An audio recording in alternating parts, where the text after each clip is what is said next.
अयोध्या में बनेगा कि नहीं बनेगा, किसी के मन में ये बातें नहीं थी कि बन जाएगा, उसका फैसला आ जाएगा।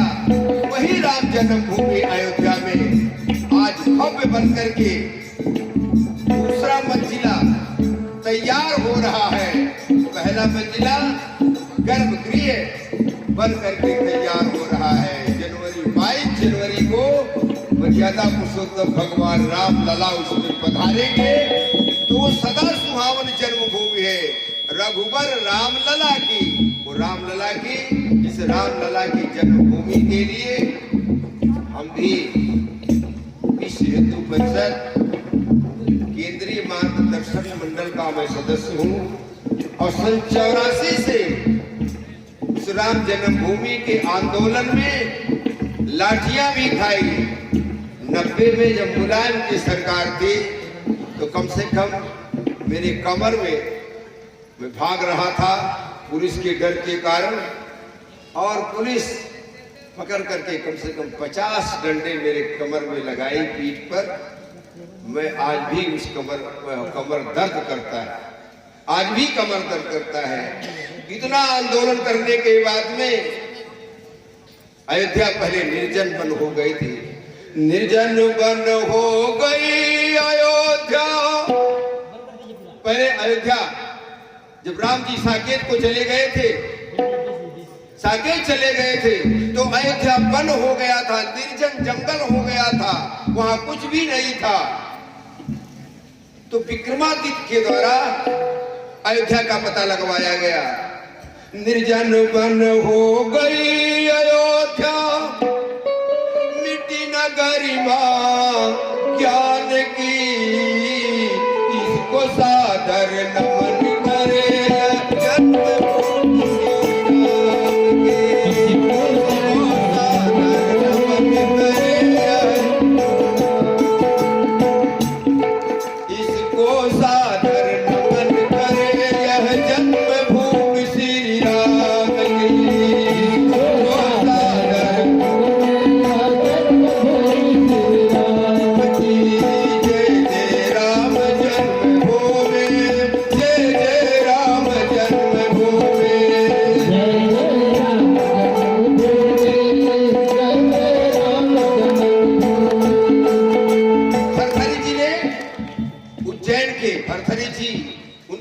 विक्रमादित्य थे। श्री भरत हरि के आज्ञा से विक्रमादित्य यहाँ आए थे। भरत हरि के आज्ञा से विक्रमादित्य यहाँ आए। सुंदर मणियों से सजवा कर 7 कलश लगवाए थे। सुंदर मणियों से सजवा कर जाते थे तो 16 खंभे कसौटी के विक्रमादित्य के बनाए हुए, वो 16 खंभे हम लोगों के समय में विराजमान थे राम जन्मभूमि पर। वो 16 खंभे जब 92 में तोड़ा गया, तो जो पुराने ढांचा को, तो वह पुराना ढांचा का कहीं पर कुछ लोग उठा ले गए, कुछ लोग इधर हो गया, लेकिन 12-13 खंभे आज भी विश्व हिंदू परिषद के पास में जो जन्मभूमि का दर्शन करने के लिए जाते हैं, तो रास्ते में आज भी 14 खंभे लगे हुए हैं। कुछ टूट गए, तो टूट गए और कुछ उठा ले गए, तो वो 14 खंभे आज भी विराजमान है राम जन्मभूमि पर। लगे कसौटी के खंभे 84 कीर्त महान की, इसको सादर नमन करे जन्मभूमि श्री राम की। इसको सादर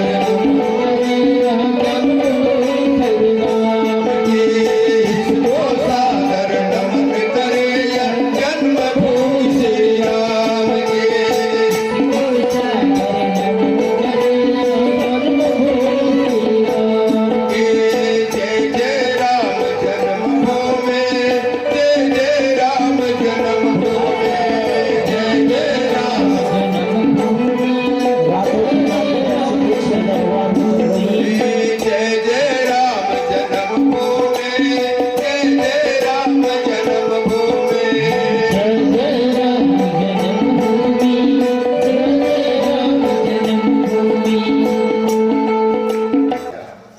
बात और बता रहा हूं, तुलसी है संसार में, एक रुपया एक राम, एक रुपया है एक राम जी है, लेकिन दोनों में से कौन सा चयन करेंगे? राम नाम मुक्ति मिले, राम नाम जब लेंगे तो उससे मुक्ति मिल जाएगी। और पैसा से सब काम बोलो सियावर रामचंद्र की जय, अयोध्या राम लला की जय। पैसा से सारा काम बन जाता है, पैसा अगर है तो सब कुछ बन जाएगा। किसी ने कहा है, मैं थोड़ी सी बात बताता हूं, पैसा से क्या क्या होता है।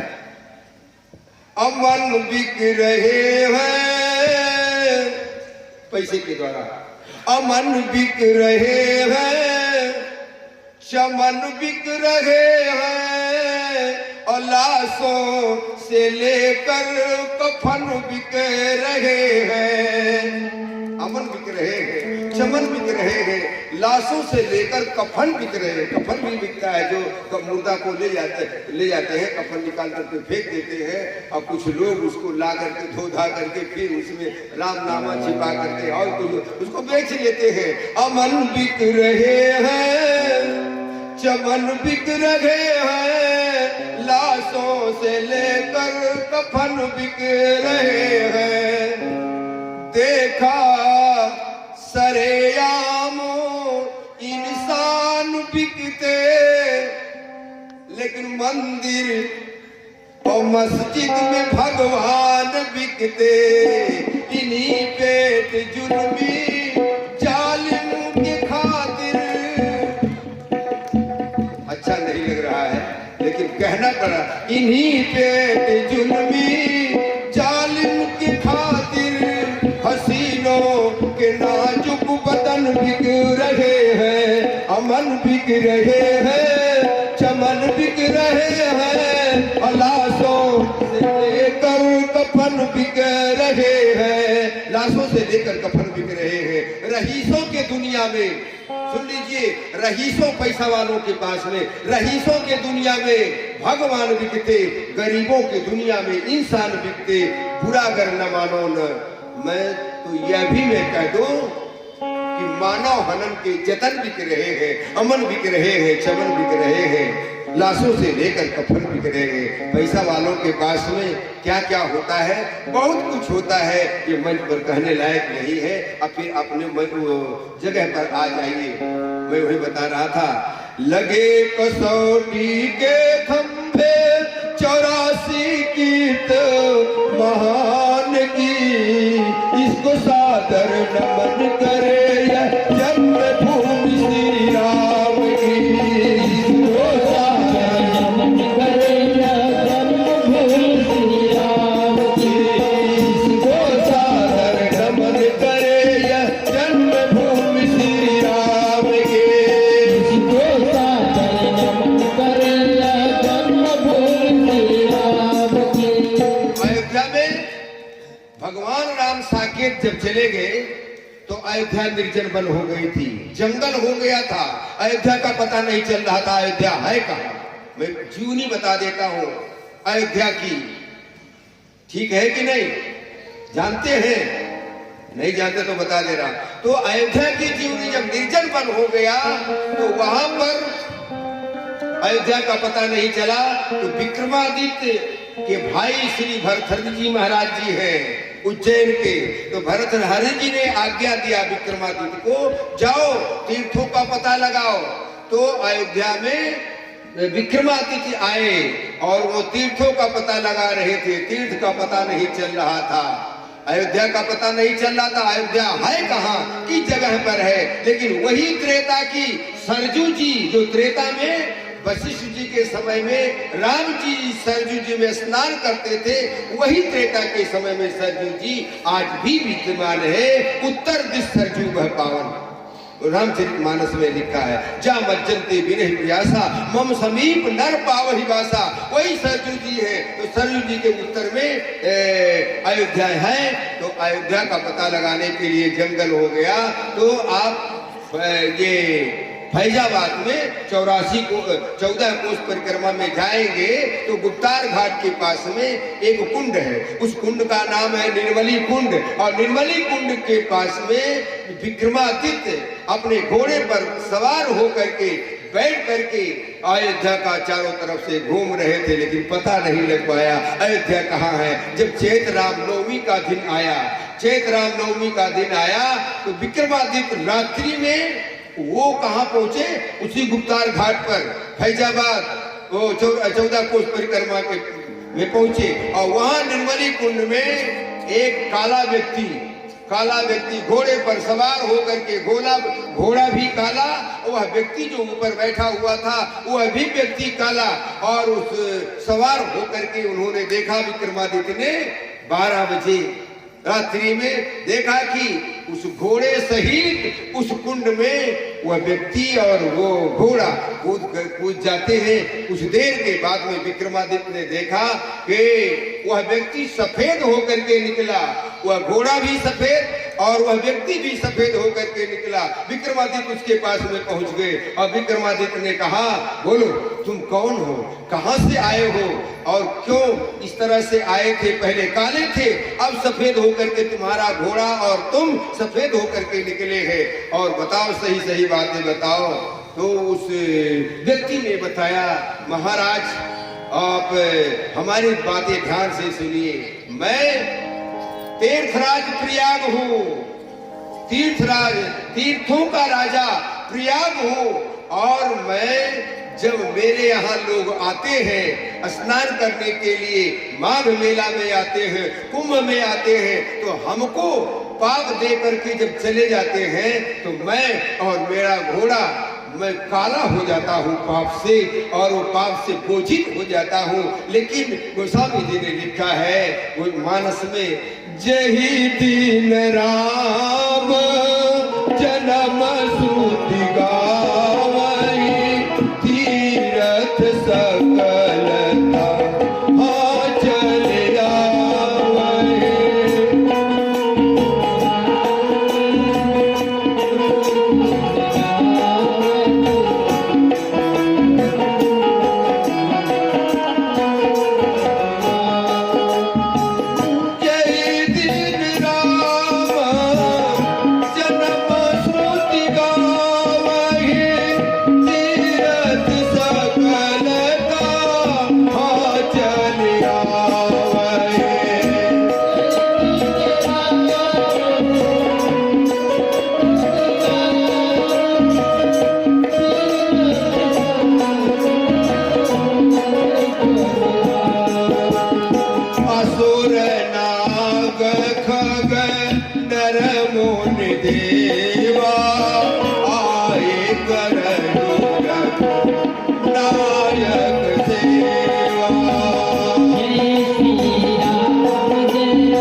चैत्र रामनवमी जब आता है तो सारे तीर्थ चले आते हैं, तीर्थों का राजा प्रयाग भी आता है, और प्रयाग जब स्नान करता है निर्मली कुंड में तो सफेद हो जाता है। सरकार मैं और मेरा घोड़ा पाप से बोझित हो जाता हूँ, तो इस निर्मली कुंड में स्नान करके मैं बिल्कुल सफेद हो जाता हूँ। मेरी बैटरी जब डिस्चार्ज होती है, साल में एक बार चार्ज करने के लिए सरयू जी में आकर के स्नान करता हूँ, फिर चला जाता हूँ।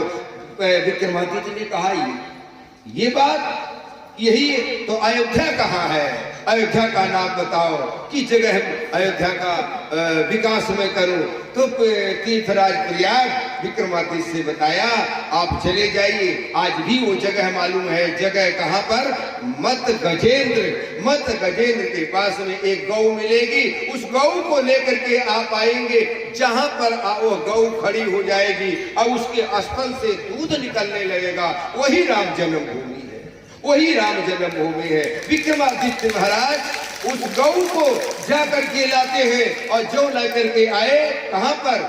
जहां मत गजेंद्र है, और वहां से लेकर के आए, और वह गौ उसी राम जन्मभूमि पर, जिस राम जन्मभूमि पर भव्य मंदिर बन रहा है राम जी का, उसी राम जन्मभूमि पर गौ आई और वहां पर उसके स्तन से अपने आप दूध निकलने लगे। विक्रमादित्य ने वहां पत्थर लगवा, आज भी वो पत्थर लगे हुए हैं, विक्रमादित्य ने पत्थर लगवा दिया और पत्थर लगवा करके उस राम जन्मभूमि का निर्माण करने के लिए मुक्तिनाथ से कसौटी के 14 खंभे 84 खंभे वहां से लेकर के आए थे, वही लगवा दिए थे। और अकबर का सेनापति का नाम था मीर बाकी खान। अकबर के सेनापति का मीर बाकी खान नाम था और वही आकर के ही बिहार से कहीं से जा रहा था, वो लूटपाट करने के लिए आया था और यहाँ से जा रहा था। वहां पर बाबा जी थे, पूरी कथा में बता रहा हूँ। उस राम जन्मभूमि का जब विक्रमादित्य ने निर्माण करा दिया और वह बन करके तैयार हो गई, एक वहां पर महात्मा थे, वो महात्मा वहां रहते थे, उनका नाम था सदानंद बाबा।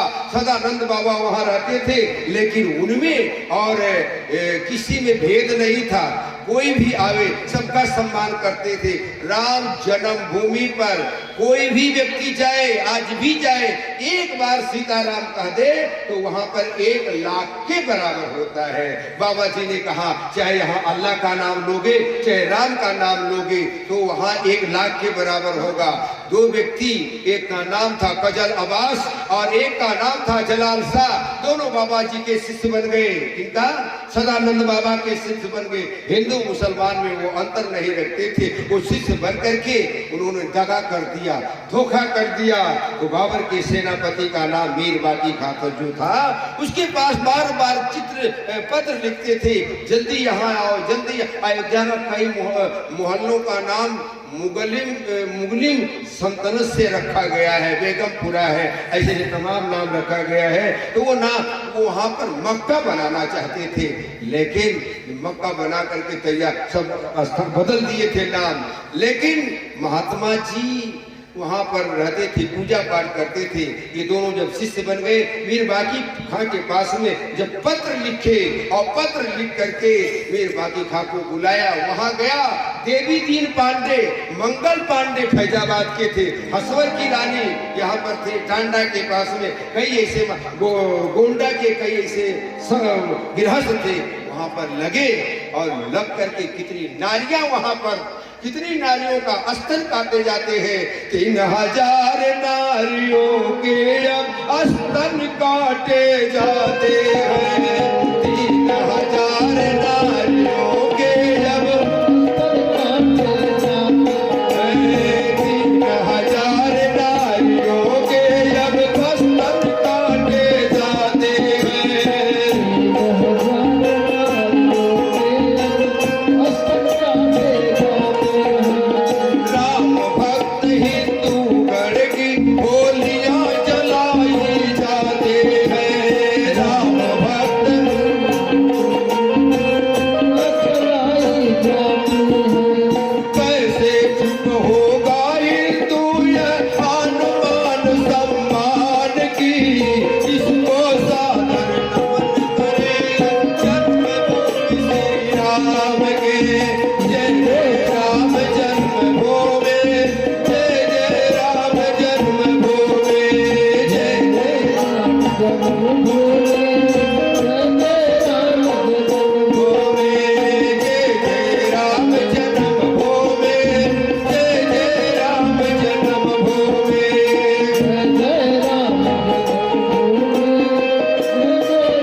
का निर्माण अब हो रहा है। जब बाबर मीर बाकी खां आया, उस तोड़ करके 84 खंभे लगे थे, लेकिन जिसमें सब और मंदिरों को तोड़ दिया और वह आज भी 16 खंभे विराजमान थे। और उस पे बाद में तो टूट गया और टूट जाने के बाद में उसी का भव्य निर्माण, बहुत बढ़िया निर्माण आज हो रहा है। इसको कहा जाता है आपके भाग्य की बात है और दर्शन आप करेंगे, चंद दिनों में दर्शन करेंगे। इसलिए गोस्वामी जी ने लिखा, सदा सुहावन जन्म भूमि है रघुबर राम लला के, सदा सुहावन जन्म भूमि है रघुबर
लगन मन सारे कीर्तन होय मगन मन गली गली में ढोले गली गली में ढोले सीताराम नाम धूमे मस्ता नीला मस्ता नीला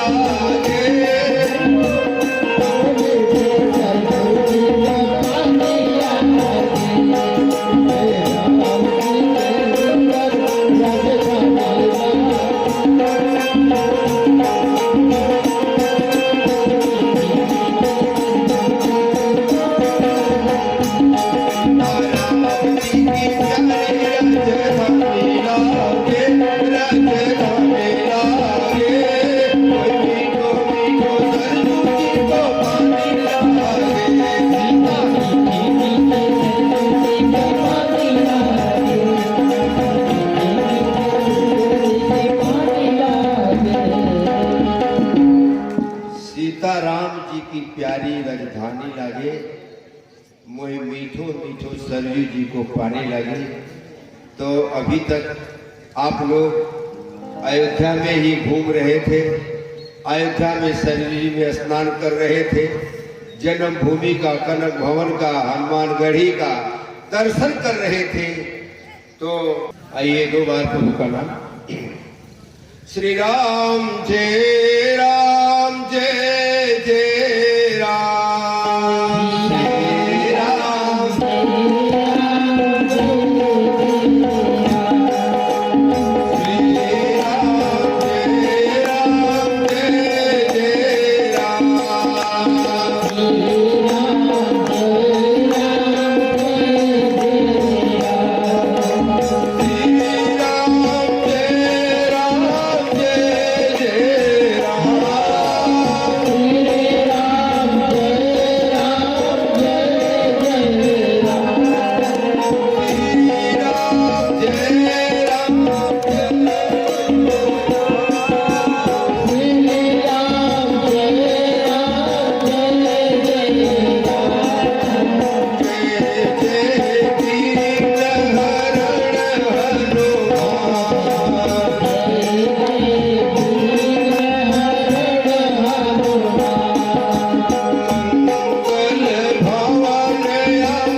श्री हनुमतलाल जी महाराज की, श्री हनुमतलाल जी महाराज की।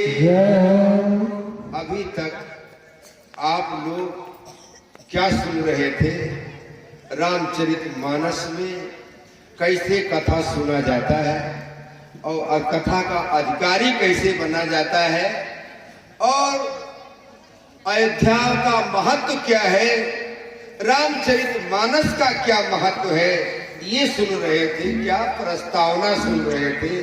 अब राम कथा में हम थोड़ी देर के लिए प्रवेश हो रहे हैं। राम कथा क्यों सुनी जाती है? वही पुराना चीज है। रामचरितमानस में गोस्वामी जी ने लिखा है, बंदो गुरु पद पदुम परागा,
अगर आप लोग जाएंगे तो मैं कथा बंद कर दूंगा, इसलिए बैठिए। अगर कहे हैं तो सुनिए थोड़ा सा। रामचरितमानस में गोस्वामी तुलसीदास जी महाराज सर्वप्रथम वंदना करते हैं। वर्णा नाम अर्थ संघा नाम रसा नाम छंदा सामपी मंगला नाम च करतारो वंदे वाणी विनायको। यहां से शुरुआत करते हैं और अंत में कहां चल देते हैं, कहां तक पहुंचते हैं। स्वांतय सुखाय तुलसी रघुनाथ गाथा भाषा निबंध मति मांजुल मात नोती। बंदो गोस्वामी जी लिखते हैं, बंदो गुरु पदो पदुम परागा असुरुचि सुबास सरस अनुरागा। सबके जीवन में चाहे जो व्यक्ति हो, चाहे छोटा से छोटा हो और बड़ा से बड़ा हो, ब्रह्मा जी सरीखे क्यों ना हो, शंकर जी सरीखे क्यों ना हो, भगवान विष्णु के सरीखे क्यों ना हो, लेकिन सबके जीवन में गुरु करना बहुत जरूरी है। जिसके जीवन में गुरु नहीं जिसने किया है उसका जीवन पूरा बेकार है। गुरु बिन भव निधि तरे न कोई, संसार रूपी सागर से गुरु के बिना वो पार नहीं कर सकता। गुरु बिन भव निधि तरंगे कोई, जो बिरंच शंकर सब होई। इसलिए गोस्वामी तुलसीदास जी महाराज गुरु की वंदना करते हैं सर्वप्रथम। और एक बार यहाँ शुरुआत कर देते हैं वंदना करने के लिए, फिर अयोध्या कांड जब इनको लिखना होता है तो कहते हैं अयोध्या कांड मेरे बस की बात नहीं है, फिर गुरु जी की वंदना करते हैं। श्री गुरु चरण सरोज रज निज मन मुकुर सुधार, बलराम और रघुवर विमल जसु जो दायक प्रचार। तो गुरु जी की वंदना यहाँ करते हैं। बंदो गुरु पद पदु परागा, सूरज सुबास सरस अनुरागा, अमीय मूल मैं चूरन चारू, समन सकल भव रुज परिवारू। जितने भी कहा जाता है गुरु मेहरबान, जिसके ऊपर गुरु मेहरबान हो जाए तो चेला क्या हो जाएगा, क्या होगा नहीं बताएंगे। गुरु मेहरबान तो चेला पहलवान। अगर गुरु की कृपा जिसके ऊपर हो गई तो सारा जीवन गुरु के आधारित वह शिष्य का चलता है। गुरु हो सब कुछ होता है, पाते हैं नहीं। तुम्हें माता च पिता तुम्हें और तुम्हें बंधु से जखा तुम्हें विद्या द्रविणम तुम्हें सर्वम मम देव देवा। आप ही सब कुछ, आप ही सब कुछ है। एक कथा मुझे याद आ गई महाभारत की कथा है, उदाहरण में सुन लो।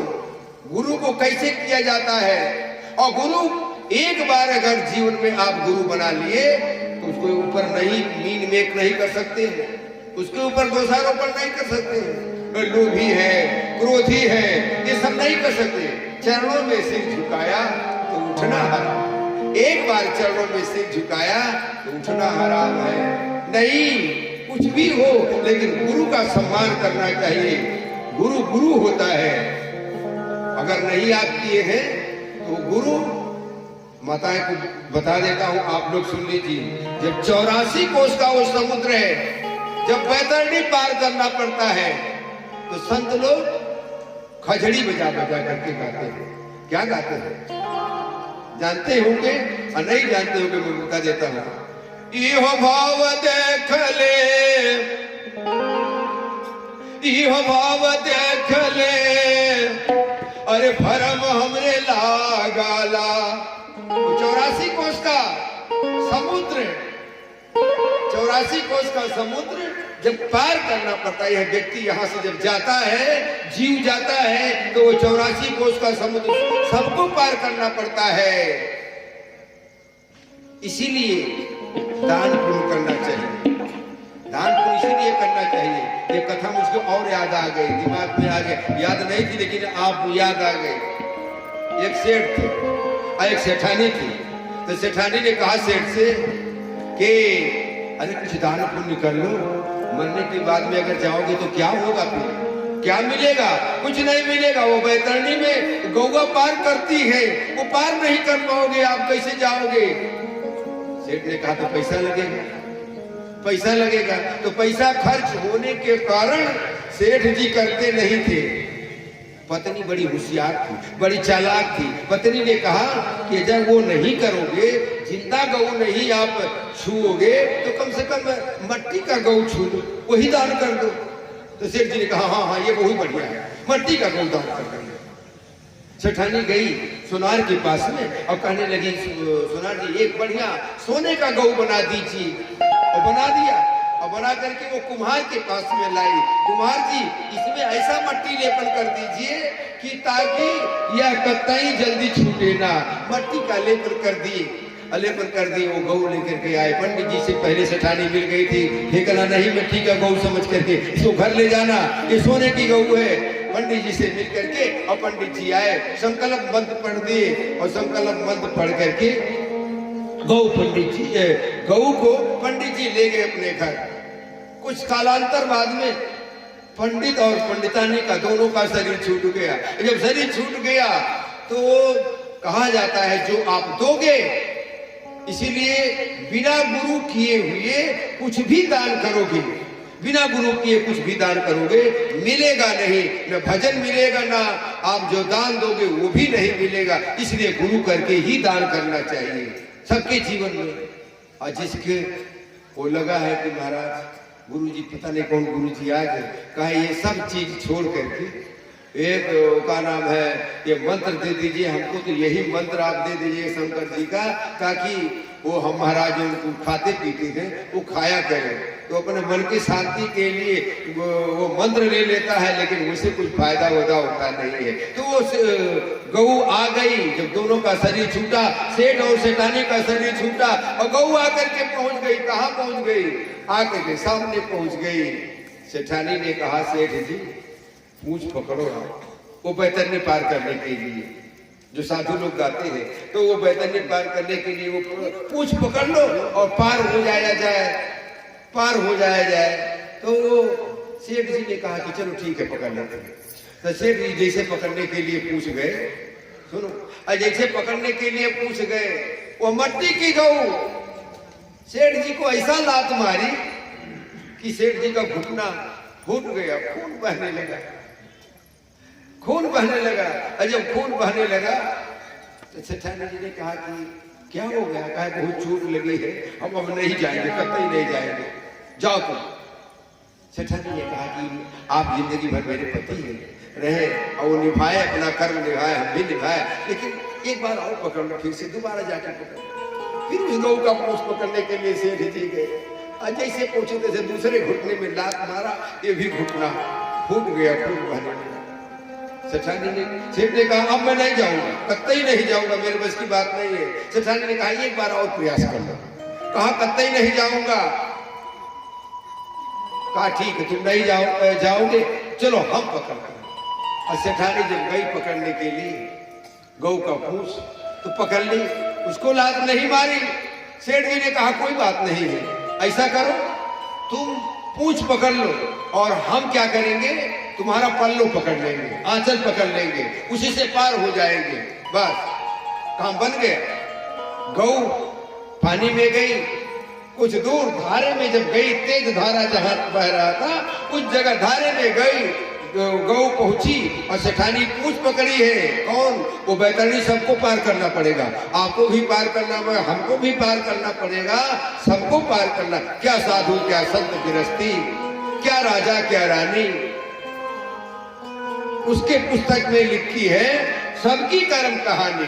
जैसा जो करता फल वैसा ही वो पाता, मेरे मालिक के दुकान पर है सबका जीवन खाता। सबका जीवन खाता वहां पड़ा है, सबको जाना पड़ेगा। इसलिए जब वो धार में गई, सेठ जी पूंछ सेठानी का पल्लू पकड़े हुए थे और सेठानी पूंछ पकड़ी हुई थी। अब तेज धारा में गई गऊ तो मट्टी गलने लगी, ऊपर का जो मट्टी था सोने में गलने लगी। और जब गलने लगी तो वो क्या हुआ, वो जल गई, चमकने लगा सोना। कहीं गरीबी से सज्जनता कम नहीं होती, गरीबी से सज्जनता कम नहीं होती। सोने के टुकड़े हजार होते हैं पर कीमत कम नहीं होती। सोने के टुकड़े हजार होते हैं, नाली में रहेगा तो सोना वहां भी चमकेगा। और जब सोना मट्टी छूटा और सोना चमकने लगा, सेठ ने देखा कि वो सोना चमक रहा है। तब तक से एक इसने कहा, सेठ जी ने कहा, दोनों हाथ अपने मस्तक पर पकड़ के गया, हाय दादा सारा धन समाप्त कर दिया, सारा धन समाप्त कर दिया। गऊ तो तेज में बह रही थी, सेठानी पूंछ पकड़ी हुई थी। सेठानी तो बाहर पार चली गई, लेकिन दोनों हाथ वहां भी मस्तक पर धर करके पटकने लगे। सेठ जी वही छूट गए, बीच धारा में बह रहे हैं, डूब रहे हैं, ऊपर हो रहे हैं। इसलिए कहा जाता है इहो भाव देख ले, अरे भरम हमरे लागाला, कैसे के वो तरफ पारा हो। इहो भाव देख ले, भरम हमरे लागाला।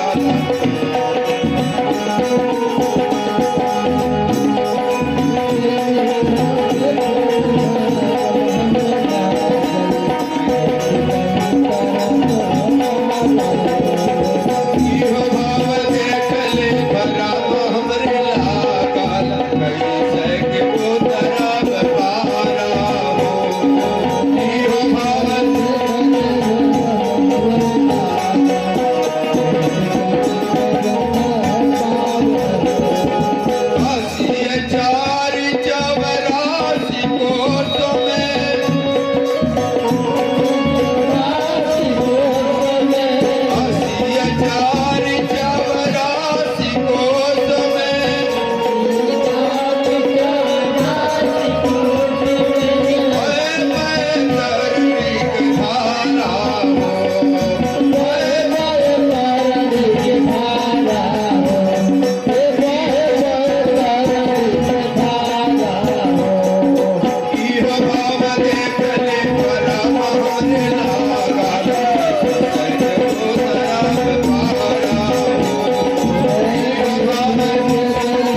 चले भरम हमरे लागल कैसे के उतरब पारा हो यो भाव देख ले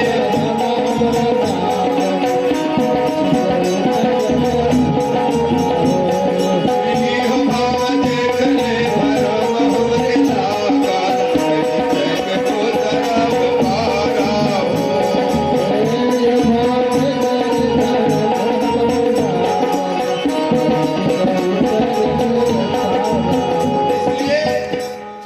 गुरु मेहरबान तो चेला पहलवान। इसलिए मैं सबको कहता हूँ, माताओं से भी कहता हूँ, भाइयों से भी कहता हूँ कि आप लोग गुरु के शरण में जरूर जाए, क्योंकि यह जिंदगी, यह अनमोल जिंदगी है। मनुष्य का शरीर अब बारंबार नहीं मिलेगा। एक बार 84 लाख योनियों से भटकने के बाद में मनुष्य का शरीर मिलता है। इसलिए गुरु के शरण में जाना चाहिए, गुरु करना चाहिए, गुरु आप कीजिए, तभी आपका कल्याण है। गोस्वामी तुलसीदास जी महाराज कहते हैं, बंदो गुरु पद पदुम परागा सुरुच सुबास सरस अनुरागा अमीय मूर मय चूरन चारु समन सकल भाव मुझ परिवार सुकृत संभुतन विमल होती। यह गुरु महाराज के चरणों की जो रज है, ये रज का अंजन बना लेने से जो चीज नहीं दिखाई देता है वो भी दिखाई देगा। इसलिए गुरु महाराज के चरणों की रज में, जानते वो जो भगवान का गुरु महाराज का चरण धो करके जो गांव में घर में छींटते हैं, वो घर पवित्र हो जाता है। चरणों में इतनी कीमत है, इतनी कीमत है। इसीलिए हो गया, जा रही है, बताओ। बंदो गुरुपद पदुम परागा सुरुच सुबास सरस अनुरागा। हम तो कहीं सुनाऊं, लेकिन आप लोगों की इच्छा है कि जाने के लिए, तो मैं भी सोचता हूं अब क्या करूं, बंद करूं।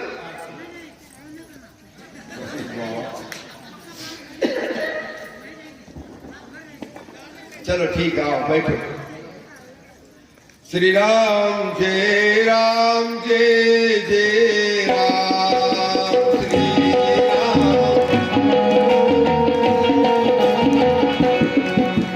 बंदव गुरु पद पदुम परागा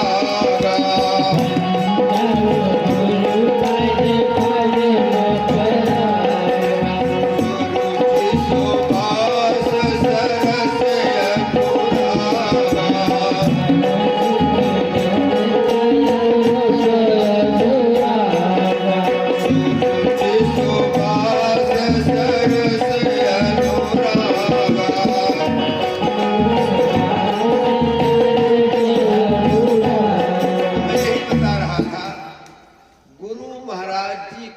चरणों की जो रज है वो कीमती कितना है।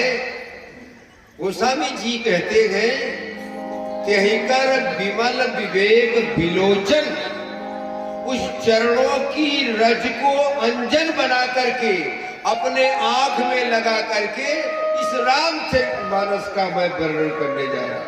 त्यहिकर विमल विवेक विलोचन वर्णव रामचरित भवमोचन, इस रामचरितमानस का मैं वर्णन करने जा रहा हूं। कितना विश्वास है इस कथा को, जो रामचरितमानस की कथा है। गोस्वामी तुलसीदास जी महाराज, इनके गुरु का नाम है नरहरियानंद। नरहरियानंद है, ये गोंडा के पास में सुकर क्षेत्र में रहते हैं। इस कथा को गोस्वामी जी कहते हैं, मैं गुरु जी से एक बार नहीं सुना हूं। तदपि कहे गुरु बारही बारा समुझ परि कछु मति अनुसारा।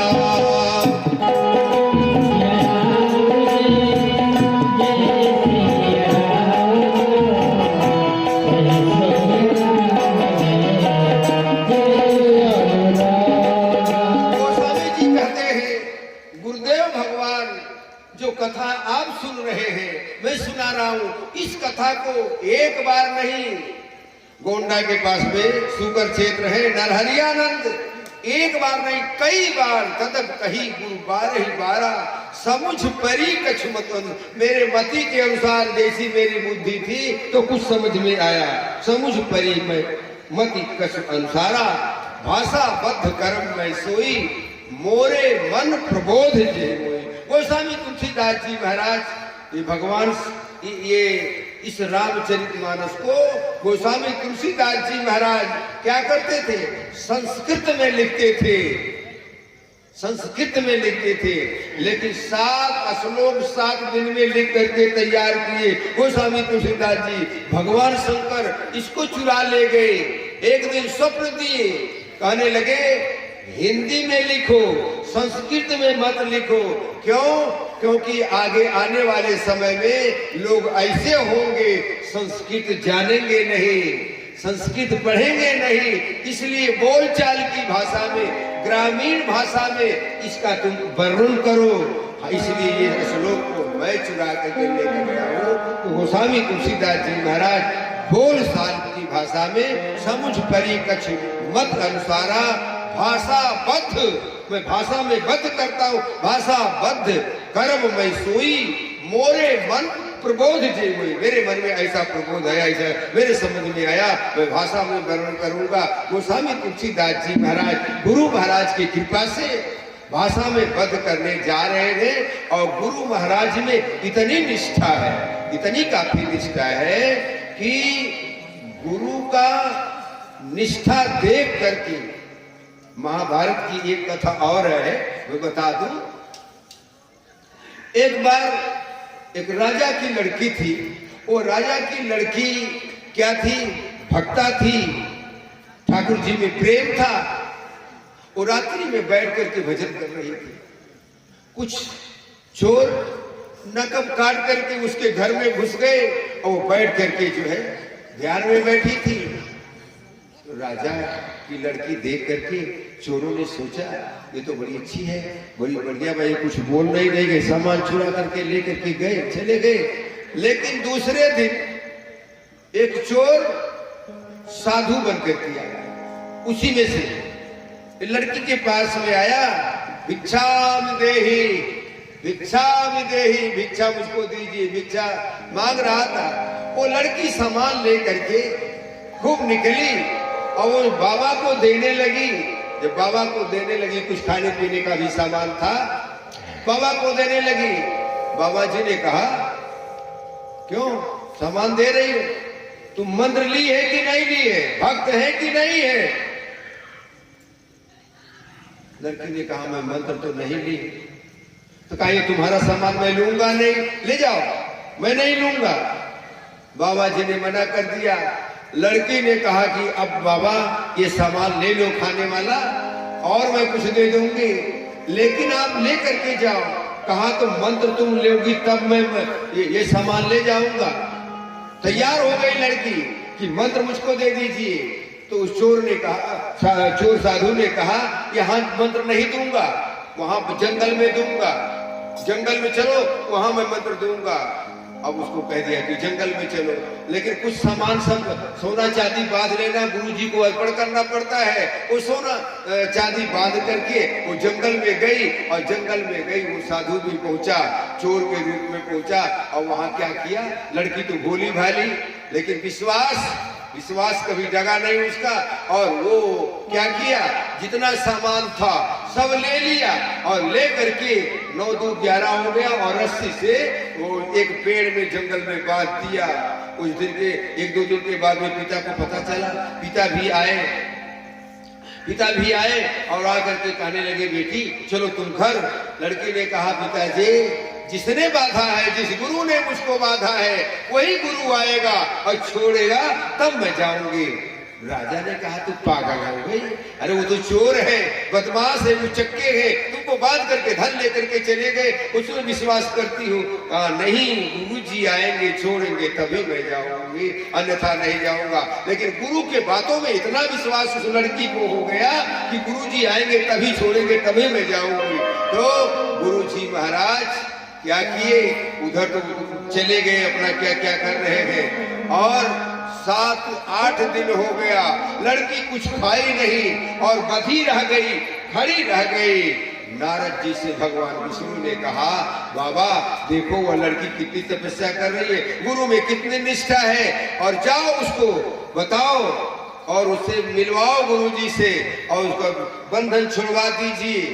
गुरु नारद जी खोज रहे, कहीं मिल रहे हैं और लड़की को छुड़ाने के लिए गए। कहा, बाबा हमको मत छोड़िए, मैं यही रहूंगी, गुरु जी आएंगे तब छोड़ेंगे। भगवान विष्णु भी आ गए और आकर के वो भी कहे, बेटी चलो, वो तो पता नहीं कहाँ चला गया।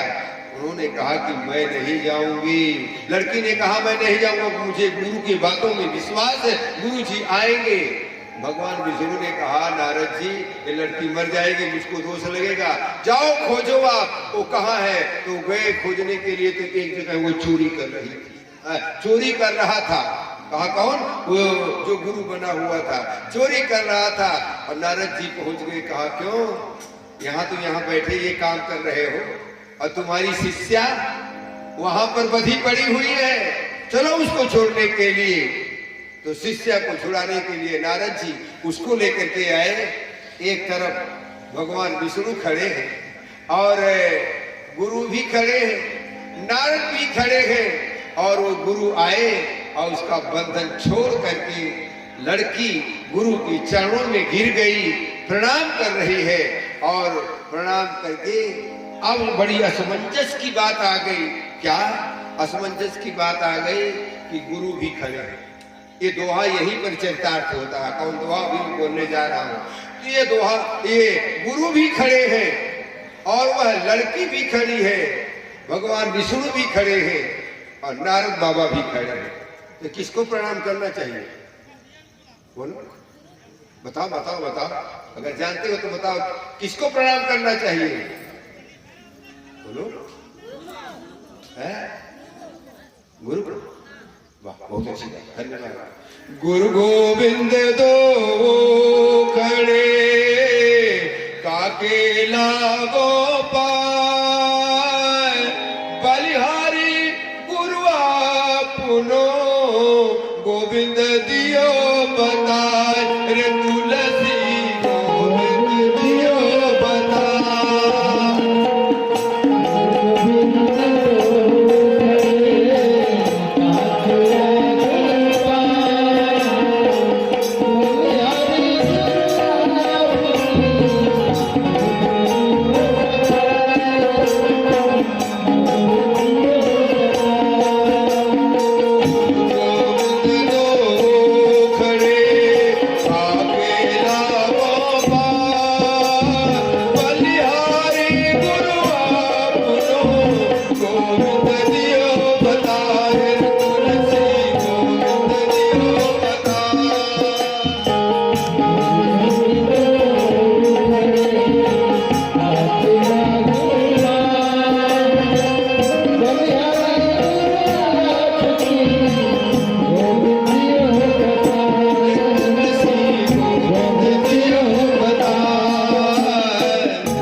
बलिहारी गुरु आपनो, गोविंद दियो बताए। गुरु का प्रणाम कैसे किया जाता? भगवान वो खड़े हो, गोविंद गुरु भी खड़े हो, तो सर्वप्रथम गुरु के चरणों में नमन करना चाहिए, गुरु के चरणों में सिर झुकाना चाहिए, तभी आपका कल्याण है, अन्यथा कल्याण नहीं है। तो इसलिए गुरु की दर्जा, गुरु के बिना यह व्यक्ति तर नहीं सकता है। दो गुरु होते हैं, एक शिक्षा गुरु होते हैं और एक दीक्षा गुरु होते हैं। शिक्षा गुरु उसे कहा जाता है जिन्होंने कक्षा 1 से लेकर के एमए बीए तक अपनी शिक्षा दी है, पढ़ाया है। और दीक्षा उसको कहा जाता है जो कान में मंत्र दे करके दिशा बदल दी जाती है, उसको दीक्षा गुरु कहते हैं। तो कान में दिया हुआ मंत्र तो बड़ा कारगर होता है, इसीलिए कहा जाता है कि गुरु को कभी भूलना नहीं चाहिए और गुरु के बिना किसी का जीवन बेड़ा पार नहीं हो सकता है।